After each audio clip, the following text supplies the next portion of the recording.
E é sobre isso que eu quero falar com você agora, sobre como 432 anos antes de Jesus vir ao mundo, o profeta Malaquias, cujo nome significa aquele a quem Deus enviou, ou ainda de uma maneira mais íntima, significa aquele a quem eu enviei.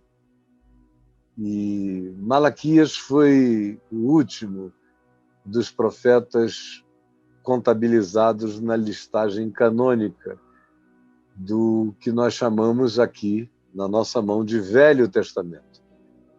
E ele profetizou por volta do ano 432, quando o pequeno templo, depois do cativeiro, já tinha sido construído, aquele por Esdras e Neemias, provavelmente depois do segundo retorno de Neemias, voltando da Pérsia, mas ainda sob influência persa, o templo foi erguido com as bênçãos iniciais de Ciro o Grande, e o fato é que havia ainda muita gente que não tinha voltado da Pérsia, e os que haviam voltado estavam pensando só em si mesmos e não pensavam, por exemplo, em terminar o templo.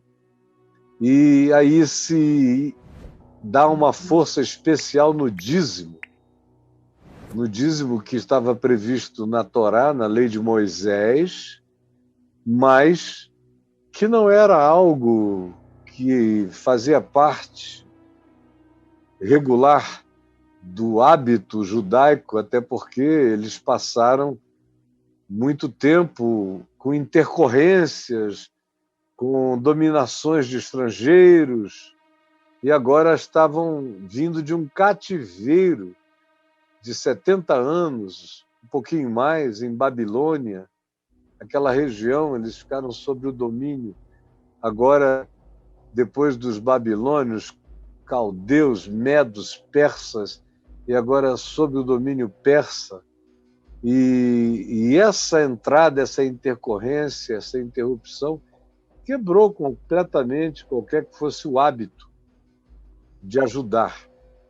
E o que aconteceu é que também os sacerdotes, espertalhões, por isso tem tantas palavras no livro de Malaquias contra os sacerdotes, contra a maldade dos sacerdotes, contra a impureza dos sacerdotes, porque eles pegavam o dízimo do povo, dizendo que era para o sustento do templo, sustento dos levitas, que se dedicavam à manutenção, ao cuidado, às realidades físicas da manutenção do templo e do término do templo, e embolsavam o dinheiro todo.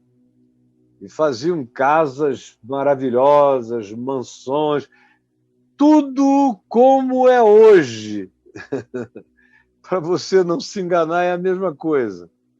Casas espetaculosas e tudo mais. Agora, a missão de alcançar pessoas, estou falando agora no nosso caso, que o templo era para alcançar pessoas, era para manutenção, era para o cuidado para que os levitas não passassem fome, eles que tinham dedicação exclusiva, e era para o auxílio dos órfãos, das viúvas e dos estrangeiros, dos refugiados estrangeiros ou dos passantes sem chão.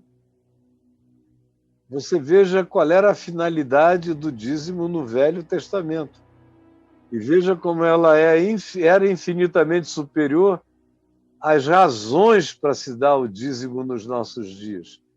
Nos nossos dias só se diz que é para Deus, e que se você der para Deus, você vai ganhar dinheiro de volta. É um negócio. E Deus é o banco do teu investimento sem fim.